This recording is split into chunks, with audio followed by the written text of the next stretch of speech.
So just first, if you want to give me your reaction to this latest news.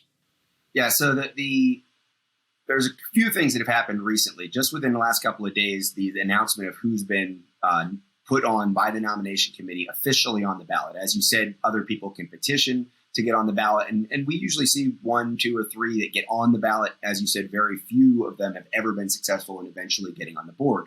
You know, the NRA is very incestuous in terms of the way it markets and promotes and endorses and either officially or unofficially supports the board nominees, the people who are on the ballot, in front of the loyal members who are voting. And it's been incredibly hard, as you've noted, for Save the Second and Phil Journey, Rocky Marshall, Buzz Mills, any of the people who are interested, Oliver North, obviously. It's been very hard for people, even a little bit on the inside or a lot on the inside, to make any reform happen. Oliver North also was not put on the ballot. He was not put on by the nomination committee. He has held on to his board position even after he resigned as president, sort of in protest over the fact that Wayne LaPierre would not resign because of all the scandals and dysfunction that he saw when he was president. We've also got, Graham Hill is one that I think is interestingly not renominated. He's been an incredibly responsible board member in terms of doing what he thought he needed to do to keep the organization moving forward and doing what it was supposed to do. He's not ever really been identified as any kind of hardcore reformist, but he's another guy that I thought was interesting to not see on the ballot. And I don't know if that's his choice. If he's already burned out, I would certainly understand that. Or if they've decided that he's not on board enough. When you look at the nomination committee, the other thing that's gone through this year is very interesting. Isaac Demarest, who beat out Frank Tate. Frank Tate's been the most openly pro-reform candidate for the board for several years. He's been part of this since the big blow up in 2019. He wasn't nominated either. Members meeting. He was not nominated. But last year he got on by petition. He did not make it onto the board. And at the 76th seat is voted on by only in-person voting eligible attendees at the NRA annual meeting. And this year, Isaac Demarest beat him. And very interestingly, Isaac Demarest was nominated onto the ballot. Now, I got together with Isaac in Tennessee, I don't know, about 3 or 4 months ago, maybe less than that, maybe 2 months ago. And we had some great conversations. The guy, and I think Frank, I think some others, I don't want to put words in people's mouths, but all had the idea that Isaac is into the reform movement. He understands the problems with Wayne. And certainly those of us who were all together in Tennessee heard him expressing those opinions very clearly. And I'm hoping that he follows through on a lot of that and really is pushing for reform. The Save the Second organization, people can go to savethe2a.org and see our 5 tenets of reform. We had 5 things we wanted to do. We've made a little bit of progress in terms of putting forward a resolution at one of the members' meetings, as is our opportunity as members, to get a change in the attendance policy to actually make it so that members the members of the board are actually active, and they can't say, well, I didn't go to the meeting, so I didn't know. They can't sort of skirt their duties as board members, their responsibilities to the members as board members. But of course, because of COVID, none of those rules have really been enforced because people always have that convenient excuse of, well, I'm not going to go because I don't want to travel. So we have not been successful internally. And sort of to how you set this up, there's a lot of push for external change from the New York Attorney General's office, from the Washington, D.C. Attorney General's office. And at this point, I will tell you, as a strong advocate for the hope of internal change, it really does look like Wayne LaPierre and his regime are only going to be ousted by external forces. And that should be an embarrassment to the gun community.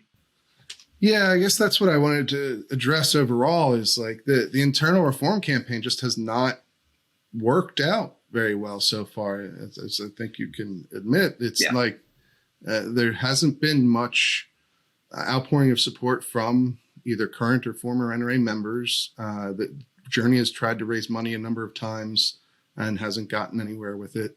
They've tried a number of legal maneuvers that haven't gone anywhere. Certainly, even when Frank Tate got on the ballot, he wasn't elected. So it's hard for me to, I guess I wonder, like, where do things go for those of you who want to see internal reform at the NRA, and why do you think there hasn't been that sort of outpouring from NRA members? It has been demoralizing. I'll tell you, inside of the reform movement, we've just seen so many hurdles and so many hoops and so many stopgaps that the Wayne LaPierre regime has created around them. You got to remember, the modern NRA has existed since the late 70s. We're coming up on 50 years of the current form of the NRA. When Wayne LaPierre's team sort of took over in the late 90s, they have consolidated power and they have changed the rules and regulations and the operating procedures and put people and or policies in the right place to insulate this organization or insulate the leadership of the organization from the average gun owner, right? We've seen the NRA sort of shift from we're just here to help with all gun owners to, white conservative Christian gun owners as our base. And we're going to, pander to them, fearmonger to them, use them as our fundraising target.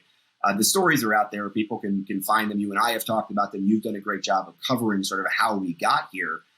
I think that I and others in the reform movement underestimated two things. One, we underestimated the strength to which they've consolidated and protected their power through policies and making it almost impossible, even for board members, to really push through any significant change. And I think that's why we've seen the mass resignations early on in the reform movement, 2019, late 2019, summer of 2019. We saw some very important people very interested in reform just throw their hands up and say, you know what, I don't even want to be associated with this because this is going to go so badly. Timothy Knight would be one that comes to mind, who left very, very early, Sean Maloney and others.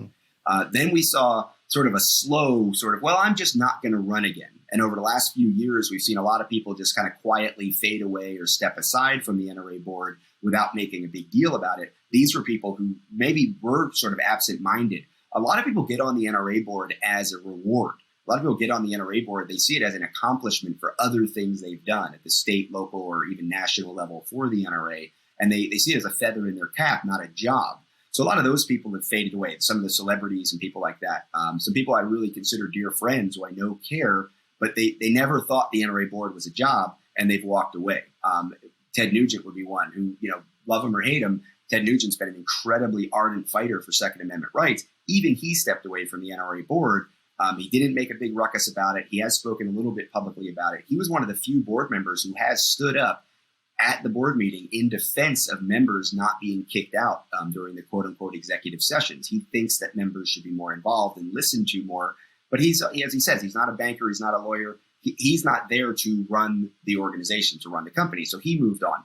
And now we're seeing Phil Journey, Rocky Marshall, Buzz Mills, these guys getting pushed out after they've been very overtly involved. So even the board can't do anything. And unfortunately, it is going to, I believe, come down to the New York Attorney General's office, the Washington, D.C. Attorney General's office, or some other external act to get Wayne to relinquish his grip and to give the NRA any hope for really coming back to do you see any of this as a rebuke of what you're trying to accomplish from the members themselves? I mean, if the members believed in these allegations or wouldn't they have the ability to overcome a lot of these obstacles you're talking about if they really wanted to? I mean, they really don't. Membership organization, right? So, but that's the hard part, is that the membership is not running this organization, and the board is everybody talks about it's too big and it's too distracted and it's too disenfranchised from real power, with the exception of a few very important like the nomination committee, the audit committee. These very important positions, these very important committees that are hand selected by the president, who essentially was hand selected by Wayne LaPierre, especially in the aftermath of Oliver North trying to hold him accountable. It's been very, very hard even for the average board member to do anything. And the average board member has to be selected by the average member. And we've seen that the membership numbers of the NRA are going down, as is not surprising. The contributions are going down. And you got to remember, the NRA has its hooks. There's 40 years of consolidation of power, and they have these hooks in, like the training community. It's one of the places I catch a lot of flack. I have a lot of people, including Frank Tate, by the way, ardent reformists who won't give up on the training division of the NRA. He still teaches NRA courses. He still certifies NRA instructors who continue to put money into the coffers of the NRA. Now, at the same time that he gets to say, look, obviously I still support the NRA. He obviously supports the gun owners who in not many, but several states still need to take NRA courses in order to be able to qualify for their concealed carry permits, like Maryland, for example. He's doing good work, and he's using the NRA's value that they do bring, and they do bring value in some places. Their training courses is one of them where people find a lot of value.